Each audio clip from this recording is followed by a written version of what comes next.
تفہیم القرآن سید ابوالعلا مودودی سورۃ البقرہ آیات 284 تا 286۔ یہ خاتمہ کلام ہے، اس لیے جس طرح سورت کا آغاز دین کی بنیادی تعلیمات سے کیا گیا تھا، اسی طرح سورت کا ختم کرتے ہوئے بھی ان تمام اصولی امور کا بیان کر دیا گیا ہے جن پر دین اسلام کی اساس قائم ہے۔ تقابل کے لیے اس سورہ کے پہلے رکوع کو سامنے رکھ لیا جائے تو زیادہ مفید ہوگا۔ اعوذ باللہ من الشیطان الرجیم، بسم اللہ الرحمن الرحیم۔ للہ ما فی السماوات و ما فی الارض۔ ترجمہ: آسمانوں اور زمین میں جو کچھ ہے سب اللہ کا ہے۔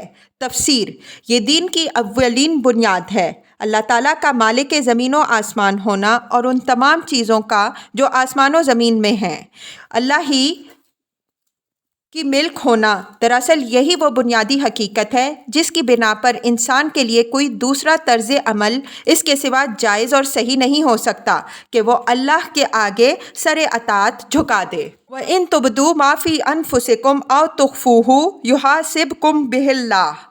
ترجمہ: تم اپنے دل کی باتیں خواہ ظاہر کرو یا چھپاؤ، اللہ بہرحال ان کا حساب تم سے لے لے گا۔ تفسیر: اس فقرے میں مزید دو باتیں ارشاد ہوئیں، ایک یہ کہ ہر انسان فرداً فرداً اللہ کے سامنے ذمہ دار اور جواب دہ ہے، دوسرے یہ کہ جس بادشاہ زمین و آسمان کے سامنے انسان جواب دہ ہے وہ غیب و شہادت کا علم رکھنے والا ہے، حتیٰ کہ دلوں کے چھپے ہوئے ارادے اور خیالات تک اس سے پوشیدہ نہیں ہیں۔ وَيَغْفِرُ لِمَن يَشَاءُ وَيُعَذِّبُ مَن يَشَاءُ۔ ترجمہ: پھر اسے اختیار ہے جسے چاہے معاف کر دے اور جسے چاہے سزا دے۔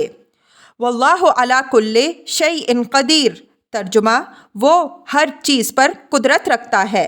تفسیر: یہ اللہ کے اختیار مطلق کا بیان ہے، اس کو کسی قانون نے باندھ نہیں رکھا ہے کہ اس کے مطابق عمل کرنے پر وہ مجبور ہو، بلکہ وہ مالک مختار ہے، سزا دینے اور معاف کرنے کے کلی اختیارات اس کو حاصل ہیں۔ آمن الرسول بما انزل الیہ من ربہ والمؤمنون۔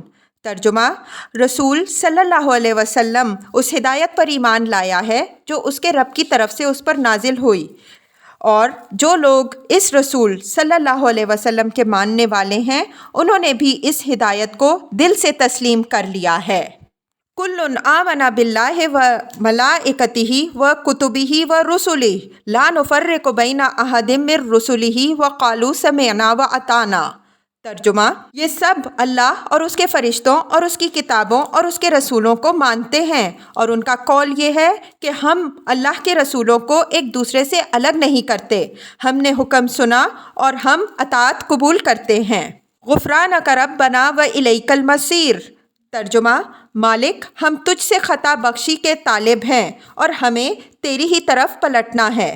تفسیر: اس آیت میں تفصیلات سے قطع نظر کر کے اسلام کے عقائد اور اسلامی طرز عمل کا خلاصہ بیان کر دیا ہے، اور وہ یہ ہے اللہ کو، اس کے فرشتوں کو اور اس کی کتابوں کو ماننا، اس کے تمام رسولوں کو تسلیم کرنا بغیر اس کے کہ ان کے درمیان فرق کیا جائے، یعنی کسی کو مانا جائے اور کسی کو نہ مانا جائے، اور اس امر کو تسلیم کرنا کہ آخر کار ہمیں اس کے حضور میں حاضر ہونا ہے۔ یہ 5 امور اسلام کے بنیادی عقائد ہیں۔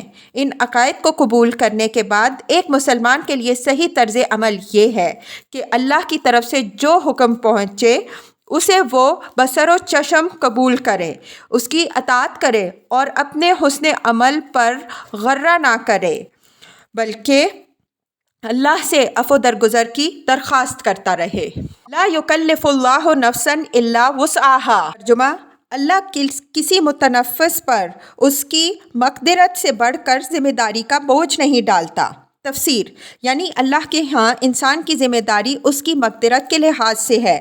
ایسا ہرگز نہ ہوگا کہ بندہ ایک کام کرنے کی قدرت نہ رکھتا ہو اور اللہ اس سے باز پرس کرے کہ تو نے فلاں کام کیوں نہ کیا، یا ایک چیز سے بچنا فی الحقیقت اس کی مقدرت سے باہر ہو اور اللہ اس پر مواخذہ کرے کہ تو نے اس سے پرہیز کیوں نہ کیا۔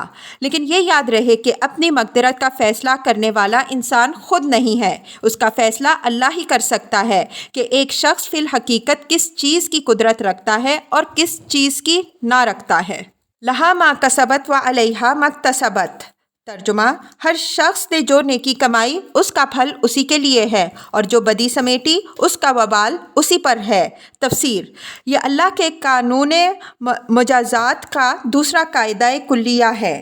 ہر آدمی انعام اسی خدمت کا پائے گا جو اس نے خود انجام دی ہوگی۔ یہ ممکن نہیں ہے کہ ایک شخص کی خدمات پر دوسرا انعام پائے، اور اسی طرح ہر شخص اسی قصور میں پکڑا جائے گا جس کا وہ خود مرتکب ہوا ہو۔ یہ نہیں ہو سکتا کہ ایک کے قصور میں دوسرا پکڑا جائے۔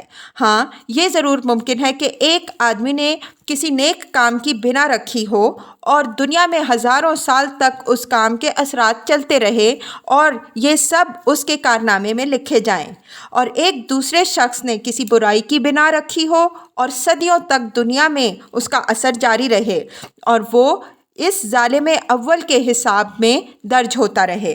لیکن یہ اچھا یا برا جو کچھ بھی پھل ہوگا اسی کی صحیح اور اسی کے کسب کا نتیجہ ہوگا۔ بہرحال یہ ممکن نہیں ہے کہ جس بھلائی یا جس برائی میں ان آدمی کی نیت اور صحیح و عمل کا کوئی حصہ نہ ہو، اس کی جزا یا سزا اسے مل جائے۔ مکافات عمل کوئی قابل انتقال چیز نہیں ہے۔ ربنا لا تؤاخذنا ان نسینا او اخطانا۔ ترجمہ: ایمان لانے والوں، تم یوں دعا کیا کرو کہ اے ہمارے رب، ہم سے بھول چوک میں جو قصور ہو جائیں ان پر گرفت نہ کر۔ ربنا ولا تحمل علینا اصرا کما حملتہ علی الذین من قبلنا۔ ترجمہ: مالک، ہم پر وہ بوجھ نہ ڈال جو تو نے ہم سے پہلے لوگوں پر ڈالے تھے۔ تفسیر: یعنی ہمارے پیش رووں کو تیری راہ میں جو آزمائشیں پیش آئی ہیں، جن زبردست ابتلاؤں سے وہ گزرے، جن مشکلات سے انہیں سابقہ پڑا، ان سے ہمیں بچا۔ اگرچہ اللہ کی سنت یہی رہی ہے کہ جس نے بھی حق و صداقت کی پیروی کا عزم کیا ہے اسے سخت آزمائشوں اور فتنوں سے دوچار ہونا پڑا ہے، اور جب آزمائشیں پیش آئیں تو مومن کا کام یہی ہے کہ پورے استقلال سے ان کا مقابلہ کرے۔ لیکن بہرحال مومن کو اللہ سے دعا یہی کرنی چاہیے کہ وہ اس کے لیے حق پرستی کی راہ کو آسان کر دے۔ ربنا ولا تحملنا ما لا طاقت لنا بہ۔ ترجمہ: پروردگار، جس بار کو اٹھانے کی طاقت ہم میں نہیں ہے وہ ہم پر نہ رکھ۔ تفسیر: یعنی مشکلات کا اتنا ہی بار ہم پر ڈال جسے ہم سہار لے جائیں، آزمائشیں بس اتنی ہی بھیج کہ ان میں ہم پورے اتر سکیں۔ ایسا نہ ہو کہ ہماری قوت برداشت سے بڑھ کر سختیاں ہم پر نازل ہوں اور ہمارے قدم راہ حق سے ڈگمگا جائیں۔ واعف عنا۔ ترجمہ: ہمارے ساتھ نرمی فرما۔ واغفر لنا۔ ترجمہ: ہم سے درگزر فرما۔ ورحمنا۔ ترجمہ: ہم پر رحم کر۔ انت مولانا فانصرنا علی القوم الکافرین۔ ترجمہ: تو ہمارا مولا ہے، کافروں کے مقابلے میں ہماری مدد فرما۔ تفسیر: اس دعا کی پوری روح کو سمجھنے کے لیے یہ بات پیش نظر رہنی چاہیے کہ یہ آیات ہجرت سے تقریباً 1 سال پہلے معراج کے موقع پر نازل ہوئی تھیں، جبکہ مکے میں کفر و اسلام کی کشمکش اپنی انتہا کو پہنچ چکی تھی۔ مسلمانوں پر مصائب و مشکلات کے پہاڑ ٹوٹ رہے تھے، اور صرف مکہ ہی نہیں بلکہ سرزمین عرب پر کوئی جگہ ایسی نہ تھی جہاں کسی بندہ خدا نے دین حق کی پیروی اختیار کی ہو اور اس کے لیے خدا کی سرزمین پر سانس لینا دشوار نہ کر دیا گیا ہو۔ ان حالات میں مسلمانوں کو تلقین کی گئی ہے کہ اپنے مالک سے اس طرح دعا مانگو۔ ظاہر ہے کہ دینے والا خود ہی جب مانگنے کا ڈھنگ بتائے تو ملنے کا یقین آپ سے آپ پیدا ہوتا ہے۔ اس لیے یہ دعا اس وقت مسلمانوں کے لیے غیر معمولی تسکین قلب کی موجب ہوئی۔ علاوہ بریں اس دعا میں ضمناً مسلمانوں کو یہ بھی تلقین کر دی گئی کہ وہ اپنے جذبات کو کسی نامناسب رخ پر نہ بہنے دیں، بلکہ انہیں اس دعا کے سانچے میں ڈھال لیں۔ ایک طرف ان روح فرسا مظالم کو دیکھیے جو محض حق پرستی کے جرم میں ان لوگوں پر توڑے جا رہے تھے، اور دوسری طرف اس دعا کو دیکھیے جس میں دشمنوں کے خلاف کسی تلخی کا شائبہ تک نہیں۔